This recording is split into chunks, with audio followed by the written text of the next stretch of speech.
Welcome to Moments with Marianne. This is your host, Marianne Pestana. And we're here today with special guest, Anuradha Dayal-Gulati, who's here to share with us her new book, Heal Your Ancestral Roots. Release the family patterns that hold you back. So Anu is an energy practitioner and transformational coach with a PhD in economics. After 15 years in finance and academia, she began a new path of helping people release their past and reclaim their power. She's trained in flower essence therapy and family constellation therapy as well. So welcome to the show, Anuradha Dayal-Gulati. Thank you, Marianne. It's great to be here with you. Thank you so much. Oh my goodness, what an honor it is to have you here and to talk about this book. What inspired you to write this? Oh, goodness. I don't think I really planned to write this book. But when I fell into ancestral healing work and I was training, I would go to Rhode Island and I would come back and I would just write and write and write. I didn't even know what I was writing, but I think it was my way of processing. And I think everything I had been struggling with ever since I came to the US that I had no words for, I think there were these gears turning in my head, and the language and the framework, all of that was coming together. And I think it was over a period of a few years that I started to realize, oh, this is a book, but I didn't originally intend to write a book. I wasn't thinking of that. It just happened that way. And usually really good books come together that way. It's interesting because I think you are really kind of diving into a question that a lot of people have when we talk about our family history. So how did you make this switch? Because I know this has also made a career change for you, right? Yes, it's a complete career change. On one that I struggled with speaking about for a long time. But I think at some level it was meant to happen, even though when it did, it happened in a very, very traumatic way. Because I had a health problem and I had to go into the ER. But I thought, okay, I'm out. This is it. It's behind me. Got to get back to life as usual. But then one night out of nowhere, I had to go back in again. And I remember feeling kind of scared, like, I don't know what's happening, what's going on. But I did come out of the ER a second time too. It was when I had to go in the third time that I started to feel this sense of despair sweeping over me. Like I started to feel like, am I really going to get okay? And I could see the doctors' faces and I could see like they didn't really know what was going on. But that was very scary. But I had a very good friend and she was into alternative healing. And she came to see me in the hospital and she held my hand and she looked at me and she said, how many times are you going to go through this? When are you going to try something new? What is it going to take for you to try something new? And I feel like her words, even today, they sort of stay with me.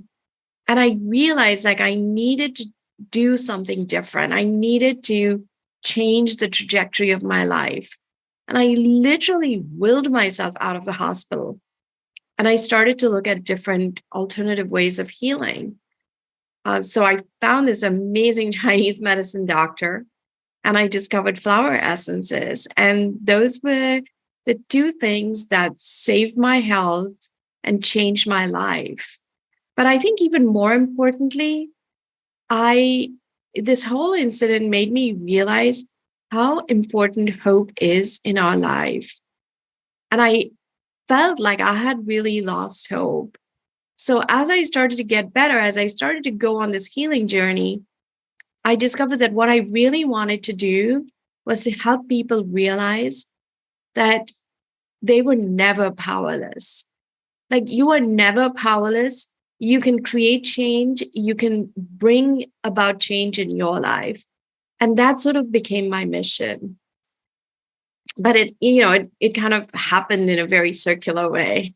Well, it sounds like you have a very good friend that would prompt those kind of questions within yourself. And I know you talk about ancestral roots. So, what are those?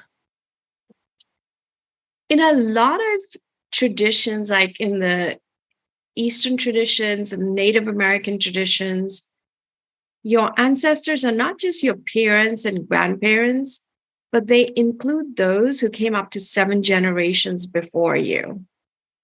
And if there is something unresolved in those generations before you, we come in as their descendants and we take on a piece of what is unresolved to heal it.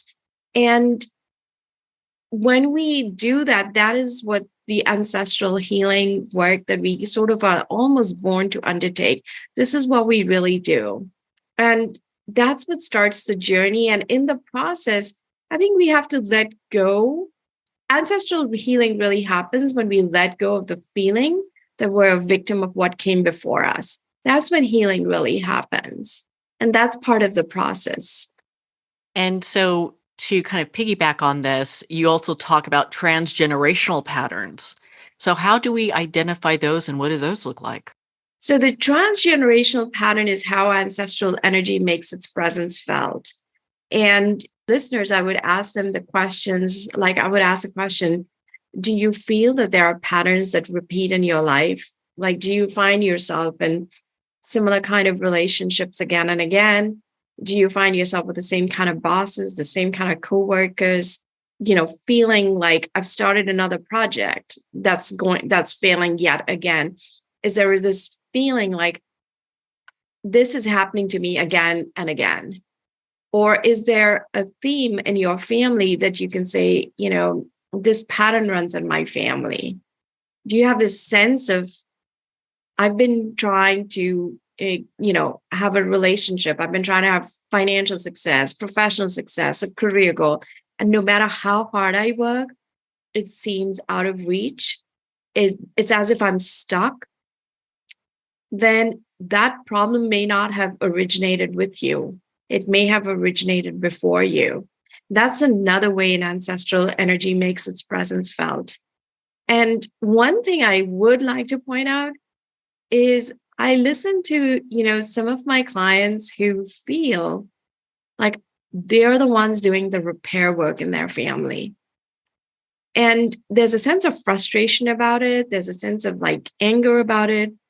But actually, they're the ones who've been called to step in to do the healing work. So it's really such a sacred task. And when they do that repair work, they not only heal themselves, they heal those who came before, as well as those who are going to come after. Because we are the ancestors of those who are going to come after us. And as you do the healing work, you heal the world. You heal that space and the space that you were born to heal. It's not just your lineage. You actually end up doing bigger work than you imagined was ever possible. I really love how your book talks about the family energy field, and you can really see how different traits are inherited from one family generation to another. And we talk about our parents. Maybe sometimes they don't. They're not really well equipped with. Maybe they get angry really quickly or whatever the deal is, and that's probably an indication of what their parents were like, and so on. Yeah, yeah. I think now we are getting more familiar with the use of trauma in sort of the current lexicon or the way in which we speak. And trauma is not always like, big trauma. Sometimes it's little trauma. Sometimes it's childhood bullying. Sometimes it's just being invisible in a family of multiple children. It's in many, many ways. But one of the things that happens with trauma is it's not love that's lost. It's the expression of love that gets lost in the family, how love is expressed. And so getting to that space of recognizing that this is an expression of trauma because there is an unprocessed story there, then you can start to reclaim your power to heal. to recognize that, my parents, my mother, my father, my grandparents were such and such because they couldn't process what they had to go through. And this is how it comes out. So you start to like detach a little bit and let go of expectations. And that releases the feeling of victimhood. I've often heard families that have like a repetition, and you talk about this in your book, they call it like a family curse. And I'd love for you to explain what that looks like, because I've heard people talk about it, but maybe they're not really sure what's going on. Yeah. So it can sometimes, I think, it shows up in marriages that don't work. It shows up in, children that feel uncared for in the family, and not just with one family, like if there are 6 or 7 siblings, it may not be just with one sibling's children, it can be with multiple siblings' kids. And this feeling of being uncared for. There's also another way in which it can show up is marriages don't happen. Another way is where there's just like a financial ceiling. Like, it's not just that, it's not even that money is not enough. Like they can, enough varies for every individual, but just that there's always like this professional hardship, like the career never takes off. The financial success related to it never takes off. So these are sort of patterns that happen. And underlying this pattern is usually something ancestral. It's not as some people would want to call it, like a family curse. It's something they really have to work through. Yes. And I think when we say curse, there is this feeling like I'm powerless about it. But anytime we work with the ancestral energy field, anytime we honor, acknowledge, remember the ancestors, we start to shift this energy. Because one way to think about it is that the ancestors, their souls have to evolve. So when their souls are, sort of stuck in this kind of earth plane, they want to make amends for what they've done, for things that have happened, but they don't really have the capacity to do it. We, as their descendants, we are the ones who have the capacity to create change. So that's one of the reasons why their energies hang around us. But when we start to create the change, when we start to shift that energy, then they are able to sort of lift up and become more helpful, because we are doing the work that they couldn't do or couldn't have done or should have done, or, just weren't able to. And I think it's also really important to recognize that, in a lot of, Alberto Viola, who's a Cuban medical anthropologist, he talked about this. He said, in the Western tradition, we assumed that ancestor worship was worshiping the ancestors. But actually, even what I've come to realize in our traditions and the Indian traditions, it's not about worshiping your ancestors. You're not praying to your ancestors. You're praying for your ancestors. It's a big difference, because when you're praying for them to move up, out of the negative emotion, out of being stuck in like sort of regret and guilt and shame and all of that, and just moving out into higher realms. Then they can sort of be more helpful and powerful and start to bless us, who are their living descendants. Otherwise, we sort of stay trapped in their energies. I often hear of parents that don't want to be like their parents. Maybe their parents have been just overly, not really in control of their emotions in healthy ways. And so you hear that the next generation's making a conscious effort to be more involved in how they're feeling and with their emotions. So how big a part do emotions really play in all this? I think this is such a wonderful point you've raised, Marianne, because I think emotions are sort of central to this. The reason we feel the burden of our ancestral patterns is because we feel. If we didn't feel, we wouldn't really, we wouldn't like feel like we needed to do anything about it. And we've sort of grown up with the notion that we're kind of rational beings who have emotions. But if we flipped it and say, we really are emotional beings who rationalize, then we can start to see that emotions is how the ancestral world is communicating with us. And emotions, cause us to react. So when you're talking about being intentional, you're actually being intentional about how you choose to respond. And simply that choice is every moment of choice you make is a moment of power, is a moment of reclaiming your power in a good way. And that gives you the ability to create transformation. Because you look at the story of, this was the story of my parents, this was the story of my family, but I'm choosing intentionally to be different. I think there's another part to this, which is to recognize that, that was my parental story, and I can see their story. I choose not to be a part of it. But, maybe there's a part of me that can understand what they went through, even if I don't fully agree with it. But I can see why they could have been that way. And that is also like, it has a healing component to it. Because otherwise we're holding on to that resentment and anger. Like, I want to be different, but, there's a lot of, then again, there's an emotion that gets passed down, the emotions of anger and resentment, blame. So releasing those emotions also becomes important. It seems that people have these negative emotions that we've been talking about, but is there also positive emotions that affect them in a transgenerational process? Yeah, I think we don't really notice the benefits we receive from one generation to the next. We take it for granted.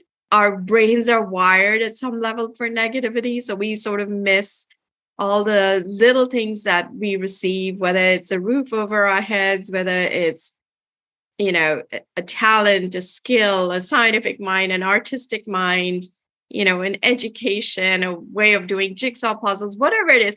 We miss some of the things that we receive because we just take it for granted.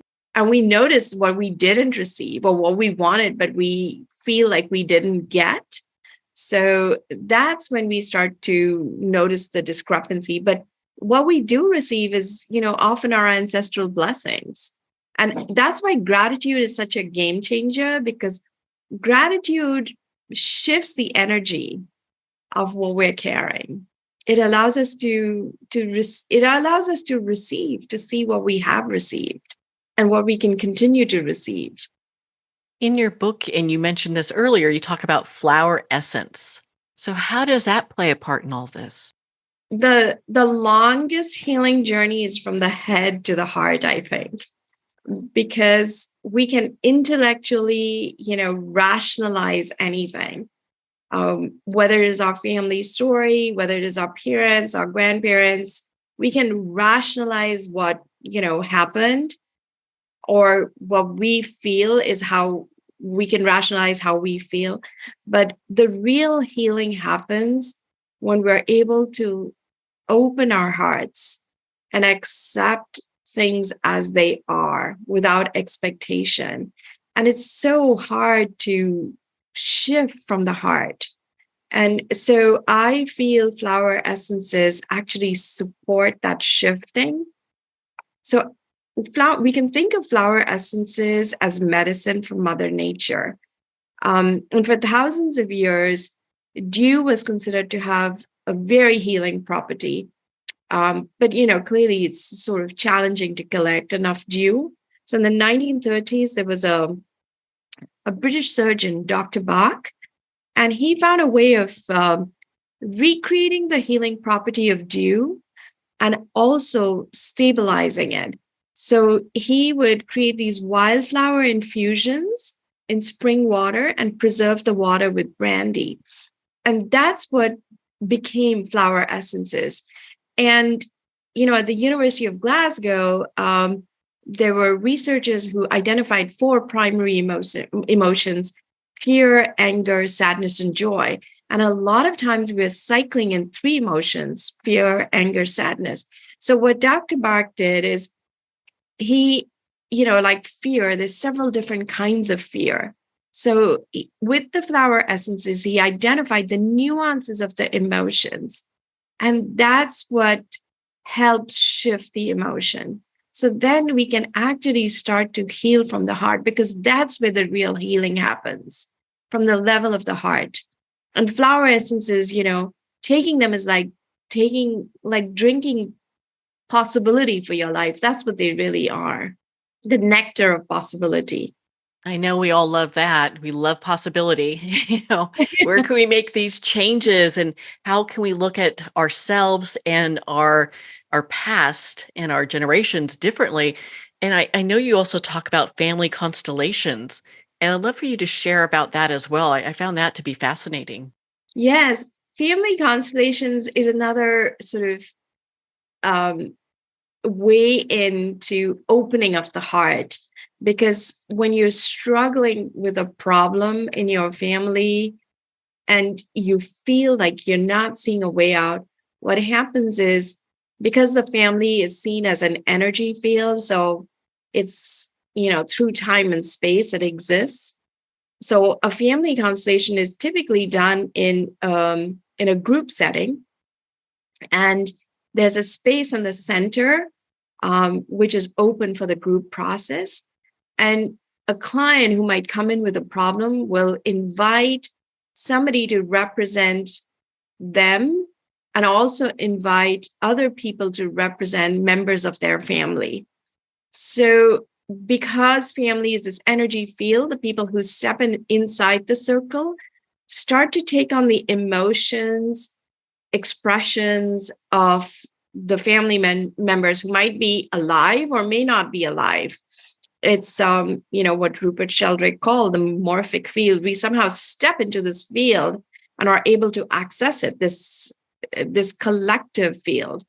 And so the client is given a window of insight into what could have caused the feelings or the trauma that they're facing. And that, is like a heart opening that happens. It's an insight, not so much at the level of the intellect, but a level of the opening of the heart. There's a sort of peace, acceptance, understanding, insight, wisdom that comes from that process. And I think it's, it takes time for that integration to happen, but it starts right then. The integration can be very deep, almost instantly, or it plays out over time. Well, thank you. I appreciate you going over that and explaining that for us. There tend to be patterns that most people get stuck with as they start this process. There's a lot of research that says relationships matter. They influence the quality of your life, your health, your happiness. And it is this disconnection from ourselves that then causes us to feel the sense of disharmony and disconnection in our relationships. And a lot of times, the disconnection that we start to experience usually happens at the level of the mother and the father. There's something in the parenting, typically in the mother parenting, that causes the disconnection to happen. And it doesn't help that society is always telling us, your emotions are not important. So it, tells us, don't bring your emotions to work. You feel too much. You're too sensitive. You're too emotional. You should have got over it. So instead of our emotions being a compass that take us in the direction of healing, they become something we suppress. And the more we disconnect or suppress our emotions, the more we disconnect from ourselves. And all human mothers and fathers are flawed. But the idea is, can we connect with the sort of universal mothering energy? And, Mother Earth is kind of that universal mothering energy. A lot of traditions also had this universal mothering energy, but we sort of disconnected from it. I think now more and more there's a resurgence of interest in the divine feminine and bringing that back in. And when you tap into that mothering energy, it allows you to accept, your um, own human flaws, your own human challenges, even your parental human flaws and challenges. It becomes much easier. And I think it's nice to see that that shift has started to happen. I was really impressed in your book. You talk about how our emotions are not just messengers of our pain, they're messengers from our family field. And it's like, ooh, well, then whose emotions are we carrying? Yes, yes. Whose emotions are we carrying? That is so true. And this feeling of disconnection that we have from ourselves is reflected in all of the emotions, we feel, like the sadness, the anger, when we can't, the feeling of loneliness, the feeling of anxiety, is that disconnection from ourselves. And that disconnection also began before us. If our parents went through any kind of trauma, they are carrying that disconnection. And it can express itself in, over control of the child, disconnection from the child, and invalidation of the child. But it's just this disconnection that is being carried down the lineage from one generation to the next. Now, does karma play any part in all of this? So I think in the Eastern tradition, we think of karma as we think of our individual karma as a soul karma, as what we came to heal in this lifetime. And then your family karma is the family in which you came to heal it. And so the two things sort of interact, which gives you, what is your purpose in life? Why are you here? What did you come to do? What did you come to heal? So when it sort of interacts together, you kind of get what you were born for. I think it's always a little hard to say, did I really choose this? But when you start to think of karma as a way of, like, here's how I reclaim my power, here's how I choose differently, then it sort of becomes much more, it just becomes much more empowering, is the word I'm looking for. That's, you don't feel so much like a victim. You start to say, you know what, I can do something about this. I can start to release these projections. I'd love to share a story if I can. Yes, please. So I had this young girl who came to me, and she was in second year of law school, and she dropped out of law school, and it was causing this huge rift with her parents because they didn't understand why she needed to drop out. They thought it was because of the relationship she was in. And so it just led to this big rupture. When I started working with her, we discovered that her mother had dropped out of college as well. She was a very highly gifted student, but had eloped, gotten pregnant, dropped out of college. And so when she saw her daughter repeating this, she was really upset. So the daughter says, well, I don't know. I don't know if this is really a pattern. Like, I don't see why me? What does it have to do with me? Well, when we look back one more generation, her maternal grandmother was in medical school, dropped out of medical school to get married, a man of her choice, then got divorced, and then went back to medical school. So in every generation, there was this pattern of like men, women, education, and choices. And so working with her, she took flower essences to understand what is it that she really wanted? What did she want to do? Did she want to go back to school? Did she want to drop out? What did she really want? How could she find that internal compass of what she wanted? And at the same time, recognize this was a transgenerational wound that she had come in to repair. And I'm really happy to say that with the flower essences, she did decide that she wanted to go back to school. And that was a choice she was making for herself from that place inside of her. So it was like a healing of what had happened in all the generations before. So it was really wonderful to see. And of course, her relationship with her parents and everything healed. But she went back from this great sense of empowerment. Like, this is who I am and this is what I want to do, which I thought was wonderful. It really shows the power of working with your ancestral energy field, as well as recognizing what you have come to do and what you need to change. So you mentioned using flower essences. So how do we know which ones to use and if they're working? Often, so in the book, I have 10 frequently used flower essences that come up. I see a lot. And two of them actually are holly and willow. There are others, but those two I find very often are needed. Holly is for all of the issues that come up with miscommunication, with anger, with jealousy, with sort of, all of those emotions.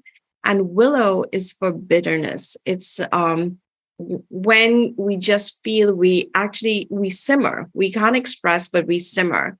So willow and holly are wonderful. But a lot of times I've seen when the flower essences work so gently that it almost feels like nothing is happening, but there is a shift in your response.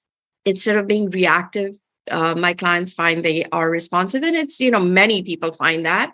And they tend to feel calmer. They tend to feel less anxious. They tend to feel as if something inside of them is sort of settled.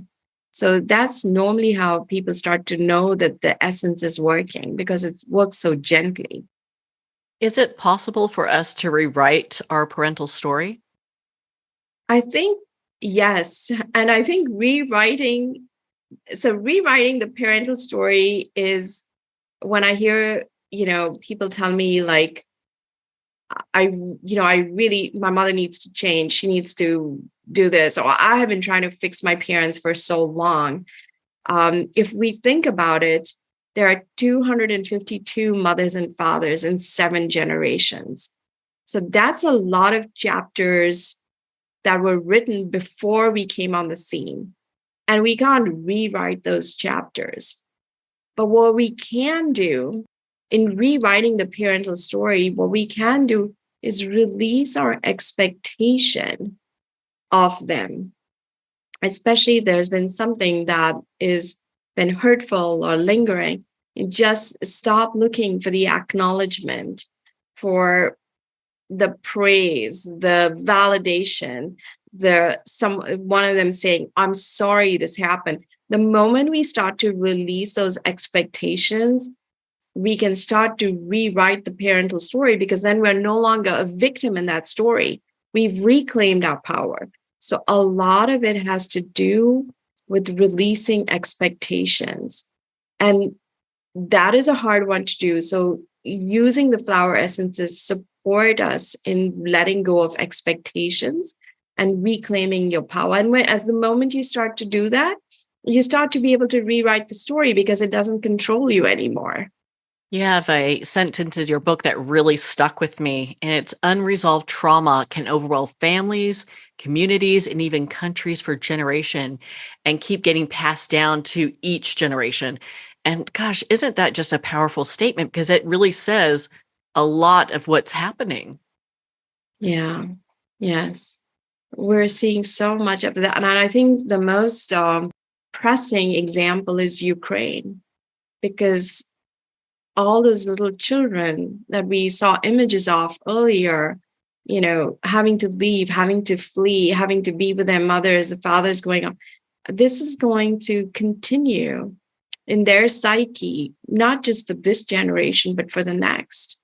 And how do we really support that healing and the healing of the world, really, in so many different places?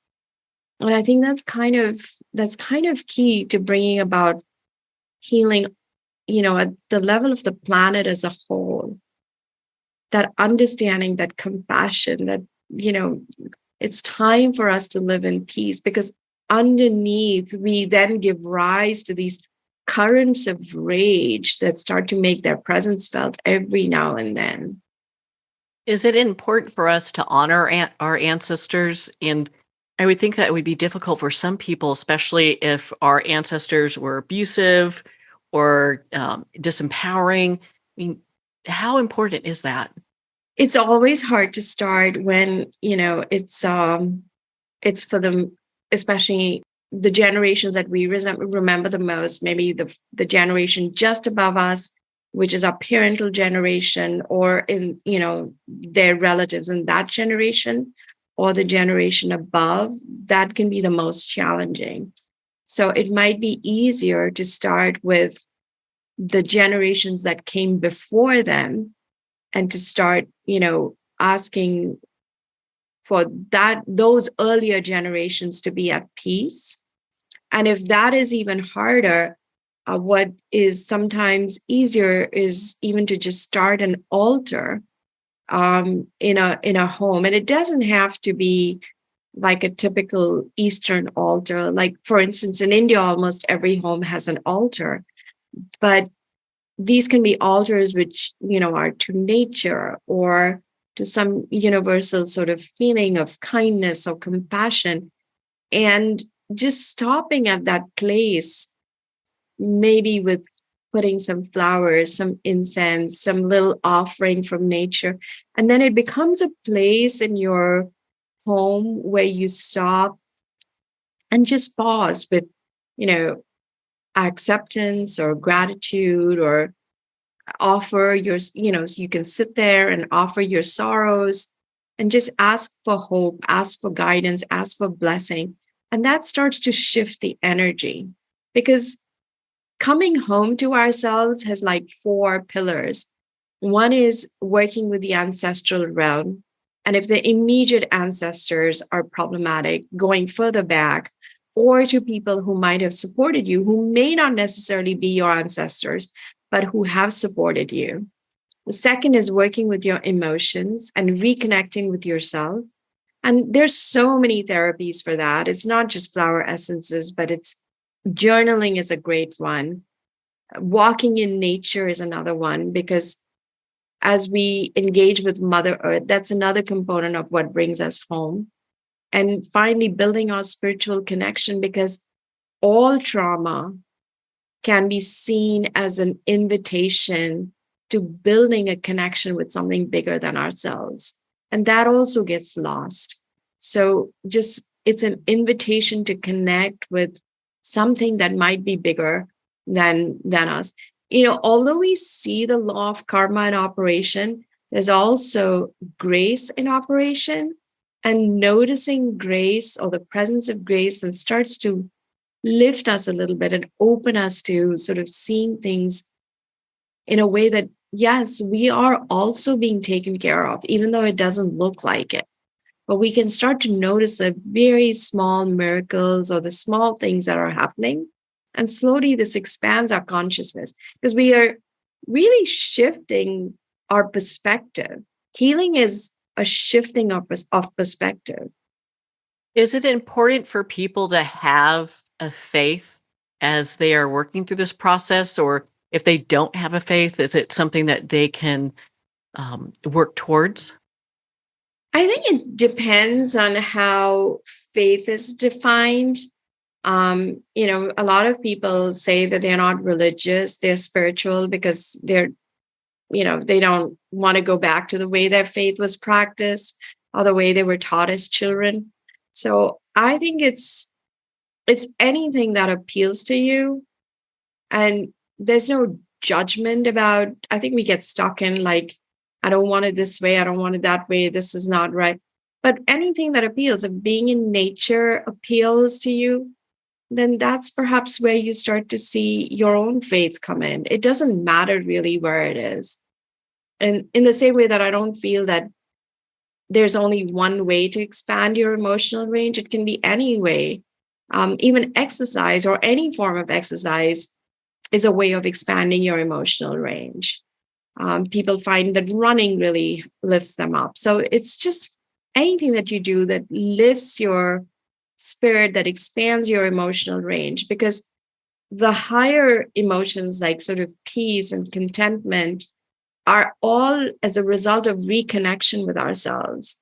Even cooking whatever you like to eat or bake, there's ways of reconnecting with ourselves. That's what we really want.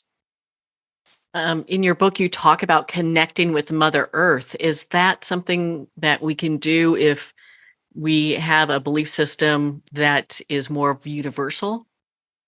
Yeah, I think part of the reason we're struggling with global warming and everything else is that we no longer see the earth as sacred.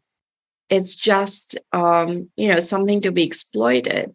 But the moment we recognize that we are part of earth and Mother Earth, and she is the one really at the end feeding us however we choose to eat, um, ultimately it's coming from Mother Nature, then we can recognize that this is the most primal form of nurturing that we are receiving, and that we're disconnected from it. So just going there and starting that can also be tremendously healing.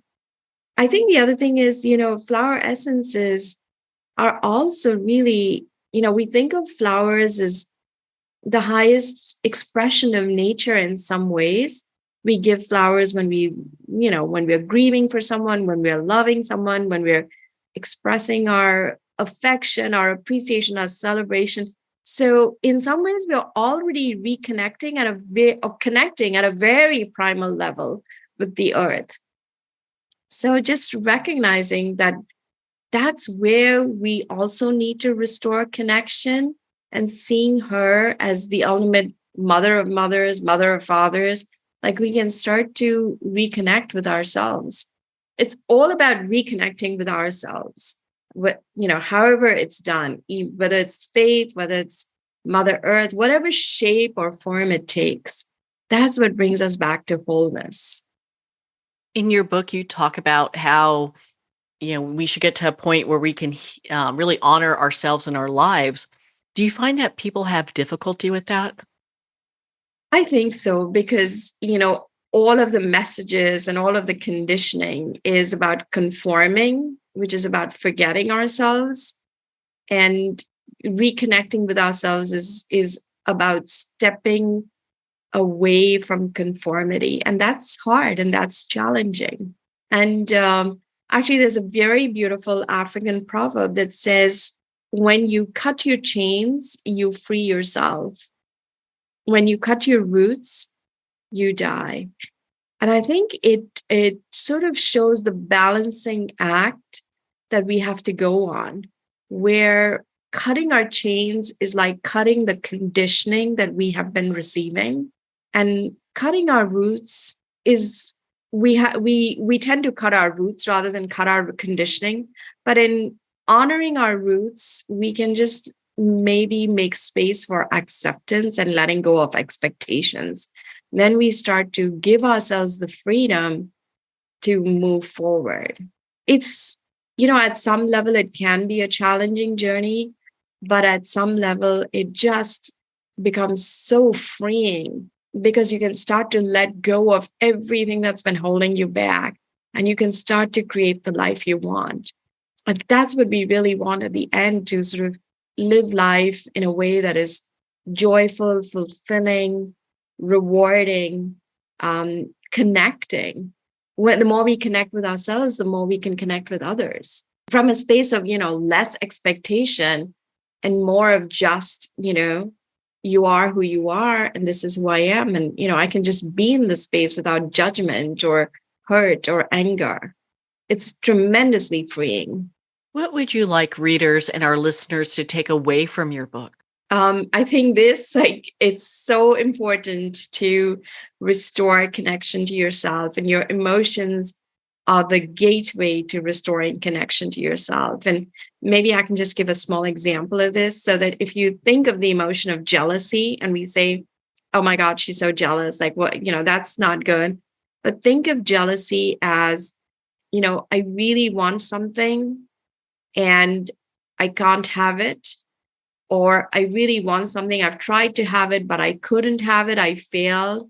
Or I really want something, but I don't know how to get it. So there's so many different emotions of sadness, emotions of bitterness, of fear, and just having that compassion for yourself, like underneath this feeling of jealousy or rage is like so much that I'm grieving for. And giving yourself that self-compassion, giving your space for recognizing the message behind it can allow you to step forward and reconnect with yourself and heal. And that's the first step in healing. An invitation, accepting the invitation to acknowledge what's underneath and calling for your attention. My website is called healyourancestralroots.com. And on it, there's, a list of 10 flower essences that, anyone can download. And there's a document that says how to use them, how to create your own bottle of flower essences. And also the book is available wherever books are sold, on Barnes & Noble, Amazon, or my publisher's website, innertraditions.com. So anywhere where books are sold, the book is available as well. Well, thank you so much for taking the time to be on the show with us here today. Thank you so much, Marianne. It was so good to talk with you. Well, thank you, Anu. It has been such an honor to spend this time with you and to talk about your new book, Heal Your Ancestral Roots. Release the family patterns that hold you back. Heal Your Ancestral Roots is available at Amazon, Barnes & Noble, and all indie retailers. And if you don't see it on the shelf, just ask for them to order it because we love supporting our indie bookstores. I'd like to take a moment and just say that we support the people of Ukraine. There are many ways to donate to help Ukraine during this very difficult time of need.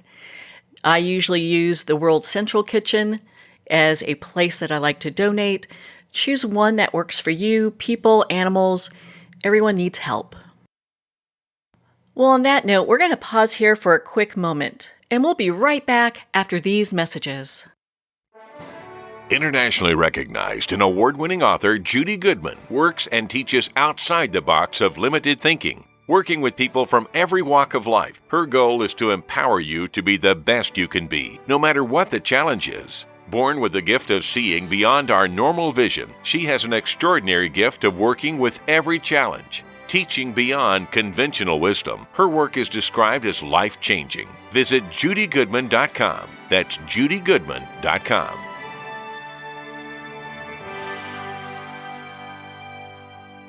Have you ever had the sense that your thoughts might actually be doing something? Ancient secrets of manifesting have been masterfully revealed in the award-winning book Manifesting 1-2-3 by Ken Elliott. For the first time, the author's experiences and stories in this book describe exactly how your thoughts can create anything. You've been doing this all your life, but it's never been fully explained for you until now. Visit manifesting123.com for more information today. Manifesting123.com.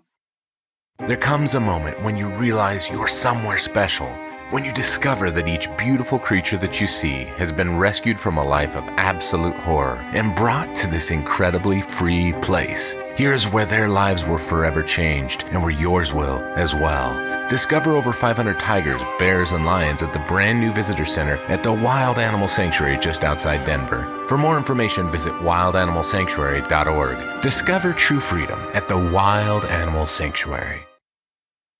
If not me, then who? This ethos is driving the Travis Manion Foundation to empower veterans and families of fallen heroes to develop character in future generations. In 2007, Marine First Lieutenant Travis Manion was killed in Iraq while saving his wounded teammates. Travis's legacy lives on in the 5 words he spoke before leaving for his final deployment. If not me, then who?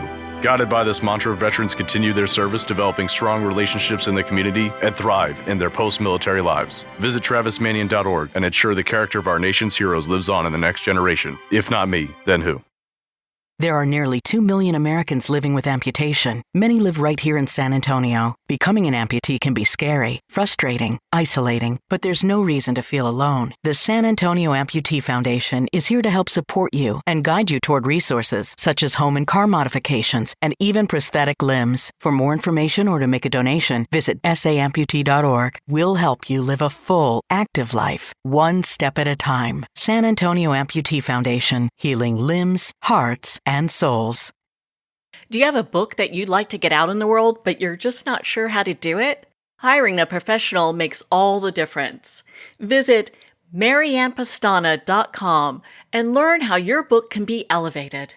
Book your calendar with interviews and get people knowing about your message. Don't let your story be drowned out in the masses. Visit mariannepestana.com and hire the professionals.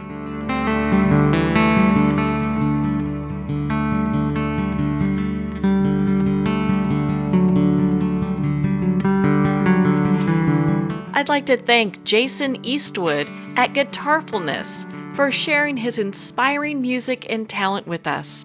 His music is known worldwide for cultivating atmospheres of harmony, inner peace, and clarity. Visit Jason's website at guitarfulness.com. Join his newsletter, be part of his community, and download his music.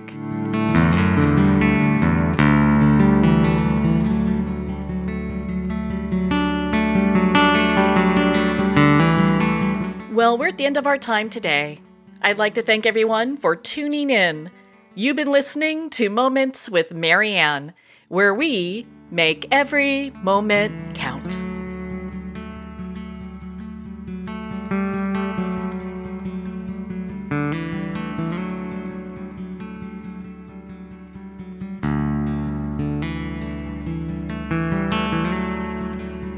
In a single moment, your life can change. Moments with Marianne is a transformative hour that covers an endless array of topics with the best of the best. Her guests are leaders in their fields, ranging from inspirational authors, top industry leaders, and business and spiritual entrepreneurs. Each guest is gifted and a true visionary, a recognized leader in her own work, and while teaching others to develop, refocus, and grow, Marianne will bring the best guest and sometimes a special surprise. Don't miss this. You never know just which moment will change your life forever.